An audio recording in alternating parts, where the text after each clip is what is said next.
बिस्मिल्लाहिर्रहमानिर्रहीम रब्बि इश्रह ली सदरी व यस्सिर ली अमरी वहलुल उक़दतम मिन लिसानी यफ़क़हू क़ौली। अस्सलाम वालेकुम स्टूडेंट्स, दिस इज़ हमज़ा नूर। आज हम कर रहे हैं फरवरी मार्च 2022 ए लेवल मैथ्स 9709 मैकेनिक्स M1। पहले हमारे पास है क्वेश्चन नंबर 1।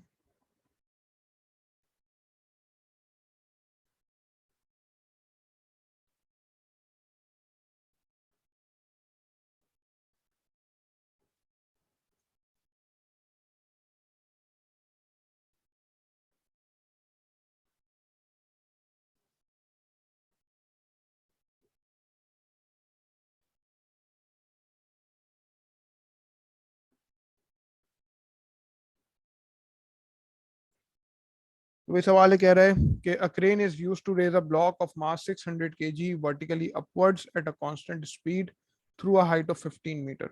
स्पीड चूंकि कांस्टेंट है तो एक्सेलरेशन क्या है, जीरो के equal. There is a resistance to the motion of the block which the crane does 10,000 joules of work to overcome। यानी कि work done against the resistance is 10,000 joules, यानी कि work done नेगेटिवली की value जो है वो 10,000 joules है। Part A की रिक्वायरमेंट है find the total work done by the crane, यानी कि work done bye a force which is helping the move. ठीक है ना। तो सबसे पहले आपके पास एक है क्रेन, वो क्या कर रही है, एक ब्लॉक जिसका मास जो है वो 600 kg है, उसको ऊपर की तरफ लिफ्ट कर रही है वर्टिकली अपवर्ड्स। इस ब्लॉक का वेट क्या हो जाएगा, 600 g। ठीक है ना।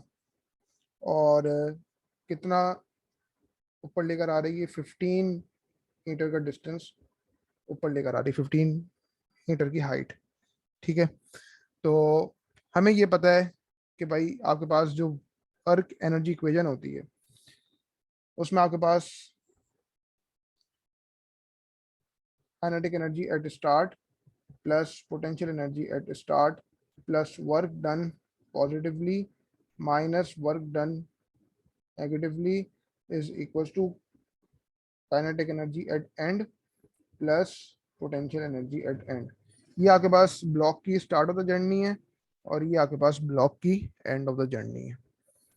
अब चूंकि आपको पता है कि भाई स्पीड कांस्टेंट है यहाँ पे, तो काइनेटिक एनर्जी एट स्टार्ट और काइनेटिक एनर्जी एट एंड जो है वो इक्वल इक्वल होगी।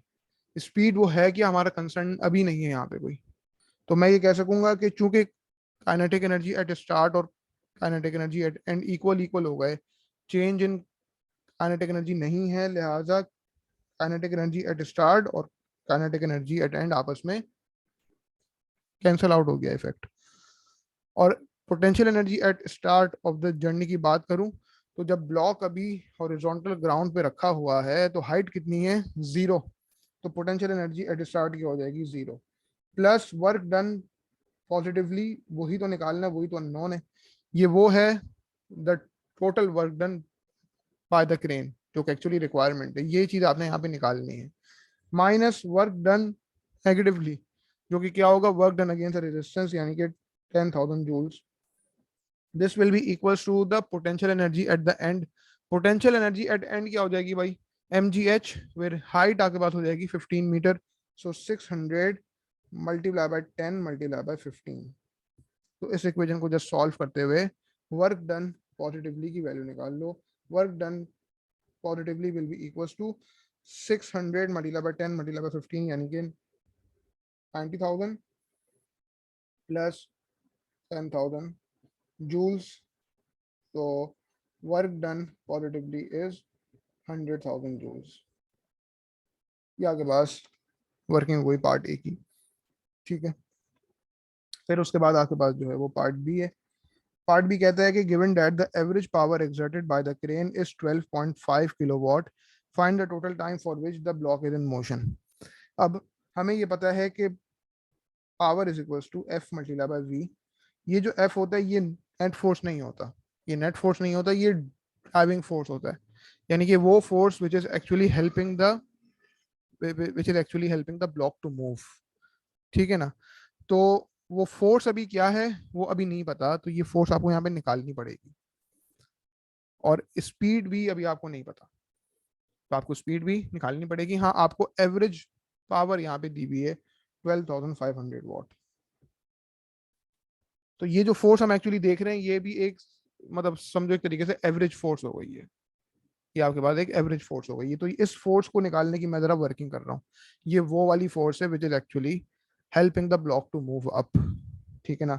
इतना पता है कि यार वो जो फोर्स है which is helping the block to move up, ठीक है, वो कितना वर्क डन कर रही है, पिछले पार्ट में निकाला है ना पार्ट ए में, वो वर्क डन कर रही है 100,000 जूल्स, यानी कि वर्क डन पॉजिटिवली की वैल्यू आपके पास 100,000 जूल्स है। और कितना डिस्टेंस ऊपर ट्रेवल कर रही है, 15 मीटर। ठीक है ना। तो वर्टिकली अपवर्ड्स उसका डिस्टेंस जो है वो 15 मीटर है। तो वो फोर्स जो है, जो कि नहीं पता यहाँ पे, उसको मैं मल्टीप्लाई बाय 15 करूंगा तो जाके मेरे पास वर्क डन पॉजिटिवली की वैल्यू 100,000 जूल्स आएगी। As simple as that. तो पता चला वो फोर्स एक्चुअली जो यहाँ पे होनी चाहिए वो होनी चाहिए 100,000 डिवाइडेड बाय 15। इसको आप एग्जैक्ट फॉर्म में लिख दो, कितनी बन रही है, 100,000 डिवाइडेड बाय 15 यानी कि 20,000/3। ये आपके पास आ गई 20,000/3 न्यूटन्स। ये नेट फोर्स नहीं होती, ये ड्राइविंग फोर्स होती है। Power is equals to F multiply by V की इक्वेशन के अंदर। तो ये आपके पास एक्चुअली आ गई है यहाँ पे।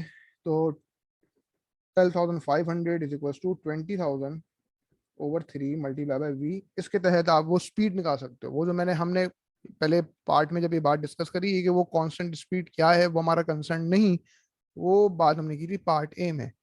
पार्ट ए में वो स्पीड, वो जो कांस्टेंट स्पीड क्या है वो निकालने की हाजत नहीं है कोई, लेकिन अब यहाँ पे आपको वो कांस्टेंट स्पीड निकालनी पड़ेगी और वही चीज हम यहाँ पे निकालने जा रहे हैं। v will be equals to 12,500 multiply by 3 divided by 20,000। तो v कितना हो गया आपके पास, 12,500 मल्टीप्लाई बाय 3 डिवाइडेड बाय 20,000, ये हो गया आपके पास 15/8 यानी कि 1.875 मीटर पर सेकेंड। ये आपके पास वो स्पीड आ गई है। ठीक है ना। अब चूंकि यहाँ पे स्पेसिफिकली स्केलर क्वांटिटीज की बात हो रही है, speed is equal to distance over time. Speed is equal to distance over time. ठीक है ना। तो वो जो कांस्टेंट स्पीड है वो कितनी है, 1.875 आ गई। और कितना डिस्टेंस वो जो है आपका ब्लॉक ऊपर की तरफ जाते हुए मूव कर रहा है, 15 मीटर का। 15/t, वो t की वैल्यू तो निकालनी है। तो t is equal to 15 divided by 1.875। 15 divided by 1.875 कितना हो गया ये 8। t is equals to 8 seconds. This is supposed to be your final answer. ये हो गया आपका क्वेश्चन नंबर 1। फिर उसके बाद हमारे पास है क्वेश्चन नंबर 2।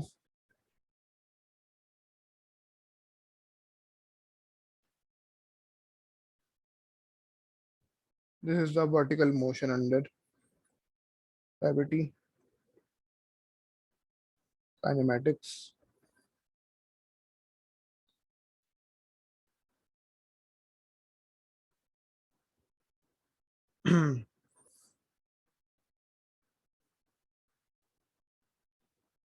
एक बार जरा सवाल पढ़ लें और से।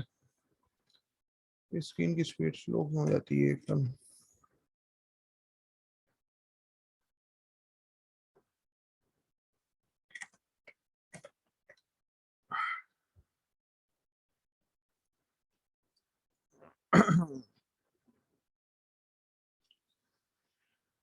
तो ये सवाल कह रहा है, a particle p is projected vertically upwards from horizontal ground with the speed u meter per second. P reaches a maximum height of 20 meter above the ground. Find the value of u. एक particle p है, it is projected vertically upwards with a speed of u meter per second. वो u क्या है नहीं पता, वही तो निकालना है हमने। लेकिन इतना पता है कि वो मैक्सिमम हाइट कवर कर लेता है 20 मीटर की। जब वो मैक्सिमम हाइट पे पहुंचेगा तो फाइनल स्पीड क्या हो जाएगी, 0। तो u आपको नहीं पता, वो निकालना है। s आपको पता है 20 मीटर, ठीक है। और v आपको पता है उस मैक्सिमम हाइट पे आके हो जाएगा 0। तो v is equal to 0 metre per second. और एक्सेलरेशन क्या हो जाएगी, acceleration due to gravity acceleration जो है वो -10 मीटर पर सेकंड स्क्वायर हो जाएगी, क्योंकि ऊपर जाते हुए पार्टिकल जो है वो डिसेलरेट करेगा। तो V square is equal to U square plus 2as use कर लें, ठीक है। तो o square is equal to U square plus 2 times -10 times 20, यानी कि U square -400 is equal to 0, यानी कि U square is equal to 400, लिहाजा u is equal to 20 metre per second. ये आपके पास u की वैल्यू हो गई, ये हो गया पार्ट ए का आंसर। फिर उसके बाद पार्ट बी क्या कहता है भाई? पार्ट बी कहता है कि find the total time for which p is at least 15 metre above the ground, ठीक है ना। वो टोटल टाइम निकालना है, वो टोटल वक्त निकालना है जितनी देर के लिए ये पार्टिकल p जो है वो 15 मीटर की हाइट अबव द ग्राउंड से ऊपर ऊपर रहेगा, ठीक है ना। तो particle p is projected vertically upwards with the speed of 20 metre per second. 20 metre की जो हाइट है वो आपके पास मैक्सिमम हाइट है, उसके बाद इस पार्टिकल ने आने नीचे। तो हम एक वो लेवल कंसिडर कर लें जो कि 15 मीटर अबव द ग्राउंड हो। तो मैं डिस्प्लेसमेंट को ले लूंगा 15 मीटर। डिस्प्लेसमेंट को 15 मीटर लेने का मतलब क्या है कि हम अपने स्टार्टिंग पॉइंट से अपना हम स्टार्टिंग पॉइंट से कितना दूर है ये देख रहे हैं। तो स्टार्टिंग पॉइंट से 15 मीटर दूर होने का मतलब ये कि आपके पास दो पॉइंट्स होंगे, एक लेट से ये पी डैश और एक लेट से ये वाला पॉइंट पी डैश डैश। इन दो पॉइंट्स की बात करूं तो इन दोनों पॉइंट्स पे डिस्प्लेसमेंट जो है वो आपके पास 15 मीटर के बराबर होगी। अगर आप इस पॉइंट पर हो तो ओरिजिन से स्टार्टिंग पॉइंट से 15 मीटर दूर हो, और जब वापसी की जर्नी आ रही है, जब आपका पार्टिकल नीचे आ रहा है तो इस पॉइंट पे आके जो है वो आप जमीन से 15 मीटर दूर हो, स्टार्टिंग पॉइंट से 15 मीटर दूर हो, ठीक है ना। तो मैं क्या करूंगा, s is equal to 15 metre ले लूंगा और देखता हूँ कि t की क्या वैल्यूज आती हैं। इस मुकाम पे जब आपका पार्टिकल p इस मुकाम पे और इस मुकाम पे है तो डिस्प्लेसमेंट क्या है 15 मीटर। तो मैं देखता हूँ कि इन दोनों मुकाम पे t की वैल्यूज क्या आती हैं, इन दोनों पॉइंट्स पे t की वैल्यूज क्या आ रही हैं। पहले तो आप ये देख लें। तो अब जब पूरी जर्नी की हम एक साथ बात करेंगे ना तो एक्सेलरेशन को -10 मीटर पर सेकंड स्क्वायर लेंगे, क्योंकि ऊपर जाते हुए पार्टिकल जो है वो डिसेलरेट हो रहा है और नीचे जब पार्टिकल आएगा तो ऑपोजिट डायरेक्शन में एक्सेलरेट करेगा। तो ऊपर जा ऊपर जब पार्टिकल जा रहा है तब भी एक्सेलरेशन की वैल्यू माइनस में है, लेकिन इसका मतलब है कि डिसेलरेट कर रहा है। जब पार्टिकल ऊपर जाएगा और एक्सेलरेशन की वैल्यू माइनस में है तो उसका मतलब पार्टिकल डिसेलरेट कर रहा है। लेकिन जब पार्टिकल नीचे आएगा और उसकी एक्सेलरेशन माइनस में इसलिए होगी क्योंकि वो ऑपोजिट डायरेक्शन में एक्सेलरेट करेगा, ठीक है ना। तो ऊपर जाते हुए वो डिसेलरेशन है और नीचे आते हुए नेगेटिव एक्सेलरेशन है। अक्सर कभी कभार ऐसा होता है कि डिसेलरेशन और नेगेटिव एक्सेलरेशन मुख्तलिफ चीज़ें होती हैं, और कभी कभार डिसेलरेशन और नेगेटिव एक्सेलरेशन एक ही चीज़ होती है। कहने का मतलब ये कि पूरी जर्नी में जो है वो एक्सेलरेशन की वैल्यू जो है वो -10 मीटर पर सेकंड स्क्वायर है, ठीक है। और दूसरी बात ये, पूरी जर्नी की बात करो तो वेलोसिटी आपकी डिक्रीज हो रही है, ठीक है ना। यानी कि 20 मीटर पर सेकंड से वेलोसिटी पहले जाएगी 0 तक और फिर माइनस में जाएगी। तो पूरी जर्नी की बात कर रहे हैं तो एक्सेलरेशन की value -10 metre per second square लेंगे। ये आपके वो सिंपल से कॉन्सेप्ट हैं, बेसिक से कॉन्सेप्ट हैं जो कि आपको ऑलरेडी पक्के होने चाहिए। फिर उसके बाद जो है आपके पास जो है वो इनिशियल स्पीड क्या है 20 मीटर पर सेकंड। तो u is equal to 20 metre per second. हमने वो t की वैल्यूज निकालनी है, तो उसके लिए हम क्या करेंगे, s is equal to U T plus half A T square को इस्तेमाल कर लेंगे, ठीक है। और s रख देंगे 15। तो 15 is equal to 20 multiply by T plus half times -10 times T square. लिहाजा 15 is equal to 20t minus 5t square. लिहाजा 5t square minus 20t plus 15 is equal to 0। अब पूरी इक्वेशन को आसान बनाने के लिए क्या करें, पूरी इक्वेशन को करा दें 5 से डिवाइड। तो ये हो गया T square minus 4t plus 3 is equal to 0, यानी कि टी स्क्वायर। अब यहाँ पे अगर आपको फैक्टराइजेशन करनी है तो एडिशन करके फिर फैक्टर्स को ऐड करके लेके आना है -4, ठीक है ना। तो टी स्क्वायर माइनस जो है 3t minus t plus 3 is equal to 0. Taking t as common, multiply by t minus 3, taking minus 1 as common, multiply by t minus 3, and this whole thing is equal to 0. t minus 3 multiply by t minus 1 is equal to 0. t की दो possible values आती हैं भाई, t is equal to 1 आ रहा है और t is equal to 3 आ रहा है। इसका मतलब क्या है कि जब आपने अपनी जर्नी स्टार्ट करी है तो जब t इज इक्वल टू 1 है तो आप इस पॉइंट पर हो p डैश, और जब t इज इक्वल टू 3 है तो आप इस पॉइंट पर हो p डैश डैश। तो कितनी देर के लिए ये पार्टिकल जो है वो इन दोनों पॉइंट से ऊपर ऊपर रहा है, यानी कि 15 metre height above the ground से ऊपर ऊपर रहा है t इज इक्वल टू 1 से लेकर t इज इक्वल टू 3 तक। तो कितना डिफरेंस है इन दो वक्तों में? 3 minus 1 यानी कि 2 seconds. 2 seconds will be your final answer. As simple as that. ये हो गया आपका क्वेश्चन नंबर 2।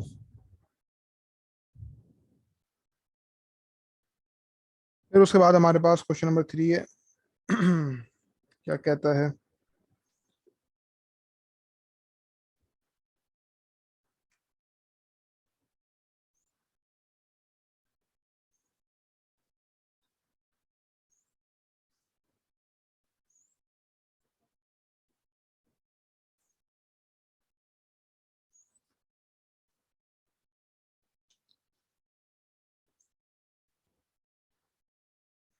तो वही सवाल कहता है कि एक मिनट जरा स्क्रीन पे आ जाए।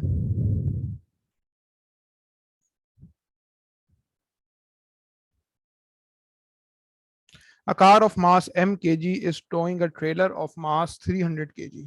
वो जो कार है उसका मास नहीं पता, और कार क्या कर रही है, एक ट्रेलर को टो कर रही है, उसका मास पता है 300 kg है। Down a straight line inclined at 3 degree to the horizontal at a constant speed. Car जो है वो ट्रेलर को नीचे लेके जा रही है, ठीक है। There are resistance forces on the car and on the trailer, and the total work done against the resistance forces in a distance of 50 meter is 40,000 joules। यानी कि वर्क डन नेगेटिवली की value, work done by the forces which are hindering the move. पर पता चला external forces का जिक्र होगा यहाँ पे। The engine of the car is doing no work. Engine of the car जो है वो कोई वर्क नहीं कर रहा। समझो आपने गाड़ी को बंद किया हुआ है और जो बंदा गाड़ी चला रहा है वो डाउन द हिल जा रहा है और वो सिर्फ ब्रेक्स इस्तेमाल कर रहा है, बस एक्सेलरेटर इस्तेमाल नहीं कर रहा। बड़ी कोई सिंपल सी बात हो गई। The engine of the car is doing no work and the tow bar is light and rigid. ठीक है ना, वही वही एजम्पशंस होती हैं जो कि टेंशन इन द स्ट्रिंग की एजम्पशन होंगी, यानी कि tension in the tow bar, tension in the tow bar. ठीक है ना। Find the value of m. हमें तो पहले क्या करना है, कार का मास निकालना है, पहली रिक्वायरमेंट तो ये है। अच्छा, एक आपके पास इंक्लाइंड हिल है, एक हिल है which is inclined at an angle of 3 degree to the horizontal. ठीक है, एक है आपके पास कार, उस कार का मास है एम के जी, तो उसका वेट वर्टिकली डाउनवर्ड एक्ट करेगा एम जी। जब ये एंगल आपके पास 3 है तो भाई ये एंगल भी आपके पास 3 है, ठीक है ना। और ये वाला कंपोनेंट हो जाएगा एम जी कॉस 3, और ये वाला कंपोनेंट जो कि अलोंग द हिल है, अलोंग द प्लेन है, समझो। इसको मैं थोड़ा सा बड़ा बना दूं ताकि अलोंग द प्लेन बिल्कुल देखे, एम जी साइन 3। और ये हो जाएगी normal contact force on the car. और ये क्या कर रही है, एक ट्रेलर को टो कर रही है। उस ट्रेलर का जो है वो मास नहीं पता आपको, नहीं सॉरी, उस ट्रेलर का मास पता है आपको, वो है 300 kg। ठीक है, तो उसका वेट वर्टिकली डाउनवर्ड एक्ट करेगा 300 जी। जब ये एंगल 3 है भाई तो ये एंगल भी 3 है। ये वाला कंपोनेंट हो जाएगा 300 जी कॉस 3, और अलोंग द प्लेन वाला कंपोनेंट जो है वो 300 जी साइन 3 हो जाएगा। सो ये जो है कनेक्शन जो कार और ट्रेलर का है with a light is a tow bar. So when I am referring to the car, the tension in the tow bar is acting away from the car, obviously, because tension moves away from the point of reference. Or when, and I'm referring to the trailer, so tension in the tow bar is like this, away from the trailer. और ये हो जाएगी normal contact force on the trailer. ठीक है भाई, तो मैंने पहले क्या करा, वो सारी फोर्सेस यहाँ पे लेबल कर दी हैं। अच्छा, अब यहाँ पे आपके पास ना एक मतलब लाइक कार और ट्रेलर दोनों जो हैं वो रेजिस्टेंस एक्सपीरियंस करेंगे यहाँ पे, और वर्क डन अगेंस्ट रेजिस्टेंस जो है वो आपके पास 40,000 जूल्स है। ठीक है, तो हमें क्या करना है, हमें मास की वैल्यू निकालनी है। अब पहली बात हम ये कर सकते हैं भाई, देखो इसको सॉल्व करने के लिए आपके पास दो मुख्तलिफ अप्रोचेज हो सकती हैं। अव्वलन तो ये कि आप फोर्सेस को अलोंग द प्लेन रिजॉल्व कर दो, at force is equals to mass times acceleration, Newton second law of motion इस्तेमाल कर दो। और दूसरी चीज ये कि वर्क एनर्जी इक्वेशन इस्तेमाल कर लो। ठीक है ना, तो चूंकि आपको पता है कि स्पीड देखो कांस्टेंट है, जब स्पीड कांस्टेंट है इसका मतलब acceleration is equals to zero. तो मैं एक काम करता हूं, मैं आपको पहले ये जो है वो फोर्सेस को रिजॉल्व करते हुए पहले हम इस m की वैल्यू निकाल लेते हैं, यानी कि मास ऑफ द कार। फिर उसके बाद ये वो आपको वर्क एनर्जी इक्वेशन के थ्रू भी करा दूंगा। ठीक है ना भाई, तो सिलसिला कुछ ऐसा है कि भाई आपके पास जो है ना वो अभी जो रेजिस्टेंस है, जो कि टोटल रेजिस्टेंस जो कि कार और ट्रेलर एक्सपीरियंस करे ना वो पता नहीं है, तो मैं उसको लेबल कर देता हूँ RS। उस टोटल रेजिस्टेंस को मैं लेबल कर देता हूँ RS। ठीक है, अच्छा, और दूसरी एक बात ये है कि आपके पास जो है कोई ऐसी फोर्स नहीं है which is actually helping the move, यानी कि सामने की तरफ, यानी कि नीचे की तरफ कोई ड्राइविंग फोर्स नहीं लग रही। ठीक है, तो मैं क्या करूं, इस पूरे सिस्टम को एक साथ कंसिडर कर लेता हूं। इस पूरे सिस्टम को ना एक साथ कंसिडर करने का फायदा क्या होगा कि ये जो टेंशन इन द टो बार है ना, इसका इफेक्ट हो जाएगा कैंसिल आउट। अब आप ये देखो कि यार नीचे की तरफ कोई फोर्स नहीं है और कार नीचे की तरफ जा रही है। सिर्फ आपकी आसानी के लिए इसको हम इस तरह रख लेते हैं कि नीचे की तरफ क्योंकि कोई फोर्स नहीं है, उसको मैं लेबल कर देता हूँ जीरो।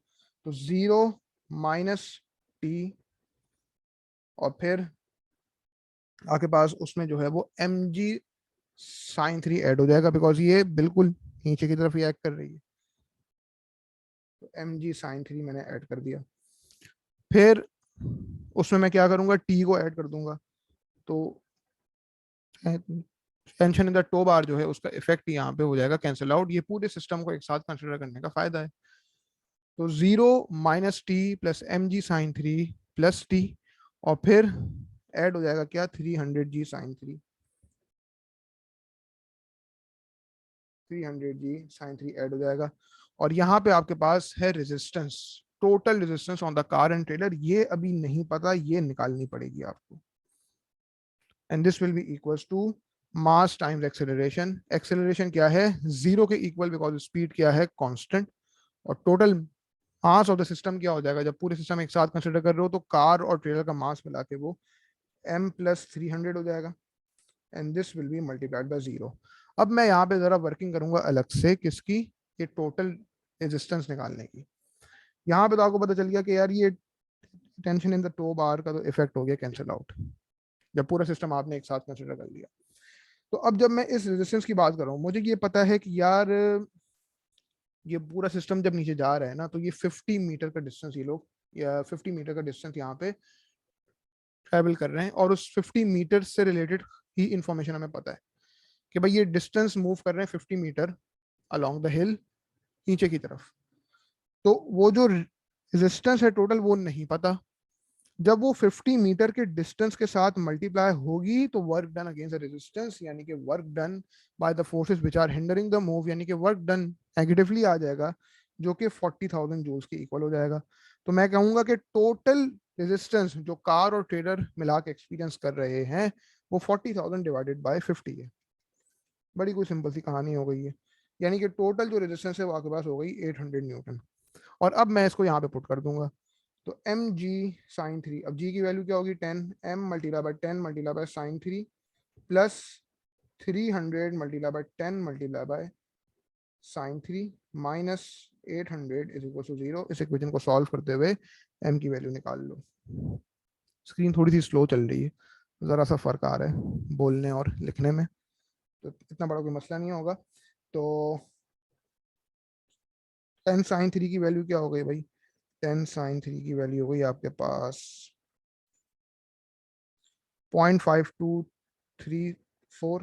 तो 0.5234 m plus 300 multiply by 10 multiply by sin 3, 157.008 तक ले लें।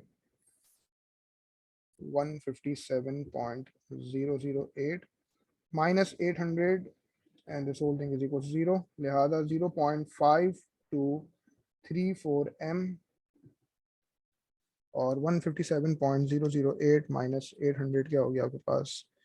Minus 642.992। So 0.5234 m is equal to 642.992 और मास क्या हो गया आपके पास? 642.992 डिवाइडेड बाय 0.5234। तो ये मास आपके पास आ गया 1228.5 kg। Correct to three significant figures बताना चाहें तो 1230 हो जाएगा और आप अपना final answer correct to three significant figure ही बता दें।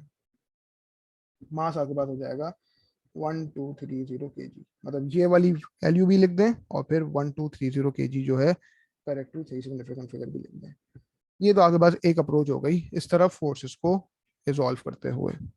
ठीक है, दूसरी अप्रोच ये कि आप वर्क एनर्जी इक्वेशन यूज कर लें।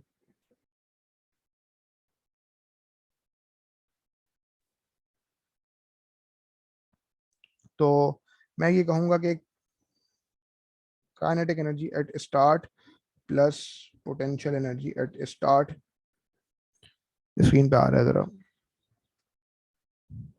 नहीं क्यों जरा सी स्लो हो गई है, plus work done positively minus work done negatively is equal to kinetic energy at end plus potential energy at end. ठीक है ना, ये मैंने पूरी वर्क एनर्जी इक्वेशन लिख दी आपके सामने।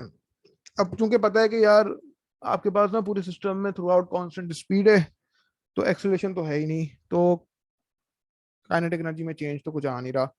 तो बड़ी कोई ऑब्वियस सी बात हो गई कि भाई जो kinetic energy at the start of the journey होगी वो ही kinetic energy at the end of the journey होगी, तो इनका इफेक्ट हो गया यहाँ पे कैंसिल आउट। ठीक है ना। अब आप ये देखेंगे पोटेंशियल एनर्जी एट स्टार्ट किया है, अब इसके लिए आपको थोड़ी सी वर्किंग करनी पड़ेगी अलग से। भाई हम जो बात कर रहे हैं ना, जिस जर्नी की बात कर रहे हैं, वो पूरी हिल की बात नहीं कर रहे। देखो उस पूरे हिल, वो हिल का टॉप किया और उस हिल का बॉटम किया, इसका इसकी बात नहीं कर रहे। हम उस पूरे हिल पे उस 50 मीटर की जर्नी की बात कर रहे हैं। जो इन्फॉर्मेशन आपके पास अवेलेबल है वो उस हिल पे 50 मीटर की जर्नी की अवेलेबल है। तो जब मैं उस 50 मीटर की जर्नी की बात कर रहा हूँ ना, तो अभी जब मैं पोटेंशियल एनर्जी एट स्टार्ट देखूंगा, यानी कि एट वो वाला पॉइंट जहां से आपका आई I मीन उस पॉइंट के बाद आप 50 मीटर का distance along the hill travel करोगे, यानी कि समझो आपके पास जो है वो, मैं इसको यूं टेबल कर दूं आसानी के लिए कि ये पूरा डिस्टेंस आपके पास 50 मीटर है, लेट से यहाँ से लेके यहाँ तक। ये आपके पास स्टार्ट ऑफ द जर्नी है और ये आपके पास एंड ऑफ द जर्नी है।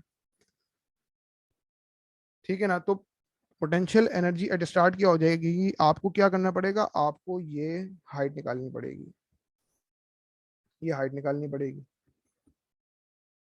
ठीक है, और आपके पास ये एक राइट एंगल ट्राइंगल बन गया जिसमें इसका हाइपोटेन्यूज क्या हो जाएगा 50। और देखो जब ये एंगल आपके पास 3 है तो ये एंगल भी आपके पास 3 हो जाएगा, बड़ी कुछ सिंपल सी चीज। तो मैं एक राइट एंगल ट्राइंगल की बात कर रहा हूँ जिसमें मेरे पास ये एंगल 3 है और मेरे पास ये हाइपोटेन्यूज जो है वो 50 मीटर है। तो हाइट कितनी होगी मैं ये निकाल लेता हूँ। हाइट कितनी हो जाएगी भाई? हाइट हो जाएगी 50 sin 3, बड़ी कुछ सिंपल सी बात। ठीक है, तो potential energy at start of the journey क्या हो जाएगी आपके पास? Potential energy at the start of the journey, भाई पूरे सिस्टम की ना एक साथ बात कर रहा हूँ मैं, पूरे सिस्टम की मैं एक साथ बात कर रहा हूँ। तो मैं यहाँ पे क्या करूंगा, m+300 ले लूंगा।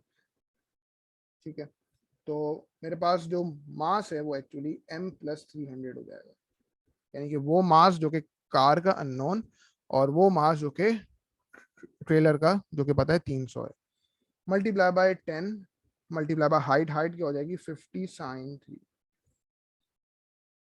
अब वर्क डन पॉजिटिवली तो कोई है नहीं, ठीक है ना, because the engine of the car is doing no work, तो वो हो जाएगा 0। वर्क डन नेगेटिवली जो है वो आपको पता है 40,000 जूल्स है। This is equals to potential energy at end. जब एंड ऑफ द जर्नी पे आ जाओगे, इस एंड ऑफ द जर्नी का मतलब हरगिज ये नहीं कि हिल के बिल्कुल बॉटम पे आ गए हो। इसका मतलब ये है कि वो 50 मीटर जितने हम उस जर्नी की बात कर रहे हैं, जिसमें डिस्टेंस 50 मीटर कवर किया है, वो 50 मीटर आपने ट्रेवल कर लिया, इस पॉइंट पर आ गए हो आप। एंड से मुराद ये कि वो 50 मीटर का डिस्टेंस ट्रेवल हो गया। ठीक है, तो यहाँ पे आके हाइट हो जाएगी 0 और ये पोटेंशियल एनर्जी एट एंड हो जाएगी 0। इस इक्वेशन को जस्ट सॉल्व करते हुए एम की वैल्यू निकाल लो।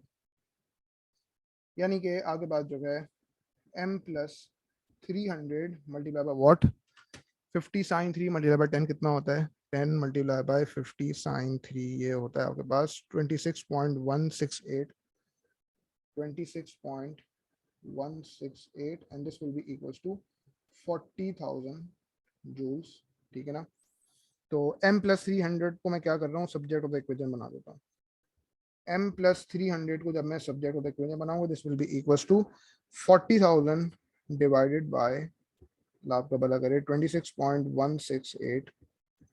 तो ये कितना हो गया, 40,000 डिवाइडेड बाय 26.168, ये आपके पास हो गया 1528.58। ठीक है ना, तो m प्लस 300 किसके बराबर हो गया आपके पास, मैं इसको जरा जूम इन करके दिख रहा हूँ, स्पेस नहीं है इसलिए, 1528.58।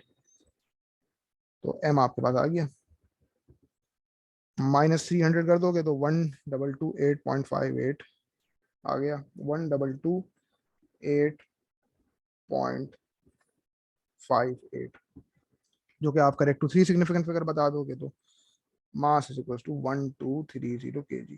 पहले ये वाली वैल्यू मेंशन कर दो, फिर दूसरी वाली value correct to 3 significant figure, है सिंपल एज दैट। या के पास ये दो अप्रोचेस हो गई, जो अप्रोच पसंद आए, जो अच्छी लगे भाई, जिस पे दिल मानता हो ज्यादा, वो वाली अप्रोच आप इस्तेमाल कर लो। कहने का मतलब ये कि देखो, ये डायग्राम बनाना जरूरी है, डायग्राम्स को आपने अवॉइड नहीं करना है। ठीक है ना, डायग्राम समझो आपकी जिंदगी है, जिंदगी का एक बहुत बड़ा हिस्सा है, इसको स्किप नहीं करना आपने। ठीक है, क्या कह रहा है पार्ट बी, पार्ट बी कह रहा है the resistance force on the trailer is 200 Newton. अब वो ट्रेलर पे जो रेजिस्टेंस फोर्स है ना, वो 200 न्यूटन है। Find the tension in the tow bar between the car and the trailer. हमें टेंशन इन द टो बार निकालनी है। ठीक है ना, अब जब देखो टेंशन इन द टो बार निकालनी है ना, तो पूरा सिस्टम एक साथ कंसिडर नहीं कर सकते आप। आपने देखा ना, वो जो मैंने ऑल्टरनेटिव अप्रोच कराई पहले, उसमें जब मैंने पूरा सिस्टम एक साथ कंसिडर कर लिया था, तो टेंशन इन द टो बार का इफेक्ट ही कैंसिल आउट हो गया था। तो अब पूरा सिस्टम एक साथ कंसिडर नहीं कर सकते। अब आपकी मर्जी है, या तो आप कंसिडर कर लो सिर्फ कार को, या तो सिर्फ ट्रेलर को, जो अच्छा लगे वो कर लो। ठीक है भाई, तो इतना पता चल गया है कि resistance force on the trailer जो है ना, वो आपके पास 200 न्यूटन है। रेजिस्टेंस फोर्स, ये तो जो आर एस रखा था मैंने, ये तो रखा था पूरे सिस्टम का। अब जो resistance force on the trailer है, वो आपके पास 200 न्यूटन के बराबर है। तो मैं कंसिडर कर रहा हूँ ट्रेलर को, आप कंसिडर कर लो कार को। ठीक है ना, तो लेकिन एक बात का ख्याल रखना कि आपके पास टोटल सिस्टम में जो रेजिस्टेंस है, वो आपके पास 800 आ गई थी ना पहले, हमने जो ऑल्टरनेटिव अप्रोच की थी। उस 800 में से ना ये 200 सब्ट्रैक्ट कर देना, तो जाके आप इस सिस्टम, आप जब बेसिकली कंसिडर कर रहे होगे ओनली कार, जब कार को कंसिडर कर रहे होगे, तो फिर रेजिस्टेंस को आपको 600 रखना पड़ेगा। मैं यहाँ पे कंसिडर कर रहा हूँ ट्रेलर को। ठीक है ना, तो what we need to do भाई, we need to find the tension in the tow bar. तो just consider the trailer, trailer पे क्या फोर्सेस एक्ट कर रही है देख लो। ट्रेलर पे आपके पास जो है टेंशन है नीचे की तरफ, और टी माइनस आपके पास जो है वो 200 हो जाएगा, टी माइनस 200। और जो है आपके पास नीचे की तरफ जो है वो 300 जी साइन 3 है, तो ऐड हो जाएगा 300 जी साइन 3। और चूंकि आपको पता है भाई स्पीड कांस्टेंट है, एक्सेलरेशन क्या होगी, 0 के बराबर। तो यार इससे आसान कोई सवाल होगा, कोई सवाल है पूछने वाला। T is equal to 200 minus 300 times 10 times sine 3। T is equal to कितना हो गया भाई, 200 minus 300 times 10 into sine 3. Tension in the tow bar is 42.99 Newton, ठीक है ना। और करेक्ट टू 3 सिग्निफिकेंट फिगर जो है ये 43.0 हो गई। ऑल्टरनेटिवली अगर आप जो है वो ट्रेलर को कंसिडर करने के बजाय कार को कंसिडर करो, ठीक है ना, तो फिर क्या होगा। जब मैं कार को कंसिडर कर रहा हूँ तो मैंने आपको जैसे बताया कि ये जो सिस्टम आपके पास इस तरह मूव कर रहा है, कार पे यहाँ पे कोई यहाँ पे कोई ड्राइविंग फोर्स नहीं है, ड्राइविंग फोर्स नहीं है। तो जब नहीं है तो यहाँ पे हमने उस फोर्स को लेबल कर दिया था जीरो। तो जीरो माइनस ऑपोजिट डायरेक्शन में आपके पास है टेंशन, तो जीरो माइनस टी। ऐड करा देंगे इसमें क्या, एम जी साइन 3, और एम आपके पास आ चुका है, एम आपके पास जो है वो आ चुका है, उसको मैं भी अगले स्टेप में लिख दूंगा। एम जी साइन 3 इसमें ऐड करा देंगे। और आपने देखो ऑल्टरनेटिव अप्रोच जो हमारी पार्टी में थी उसमें हमने total resistance on the system जो है वो 800 न्यूटन निकाल लिया था ना भाई, 40,000 अपॉन 50 करके। और उस 800 की रेजिस्टेंस में से ट्रेलर की रेजिस्टेंस जो है वो 200 है, तो कार की रेजिस्टेंस जो है वो 600 हो जाएगी। ये असल चीज आपने यहाँ पे फिर पिक करनी थी अगर आप कंसिडर कर रहे हो कार को। तो माइनस जो है वो 600 हो गया, ठीक है ना, and this whole thing is equal to zero, ठीक है। तो m की जो वैल्यू तो आपने यहाँ पे correct to three significant figure लिखी थी। फाइनल आंसर ज़्यादा एक्यूरेट निकालने के लिए आप यही वाली वैल्यू इस्तेमाल कर लो, 122 8.58 kg वाली। तो minus T plus 122 8.58 multiply by 10 multiply by sine 3 minus 600 is equal to zero. मैंने चूंकि टी निकाला है ना, मैं इस माइनस टी को ही भेज देता हूँ यहाँ पे यार, आसान कर देते हैं जिंदगी। तो टी इज इक्वल टू, बस ये चीज़ आप देख लो, 122 8.58 multiply by 10 multiply by sine 3, ठीक है ना। ये हो गया आपके पास आपको नहीं की दे 122 8.58 multiply by 10 multiply by sine 3, ये हो गया आपके पास 642.989, 642.989 माइनस 600, और tension in the tow bar जो है वो 42.989 आ गई। लिहाजा correct to 3 significant figures tension is 43.0 newton. This is suppose to be your final answer. ये आपका हो गया क्वेश्चन नंबर 3।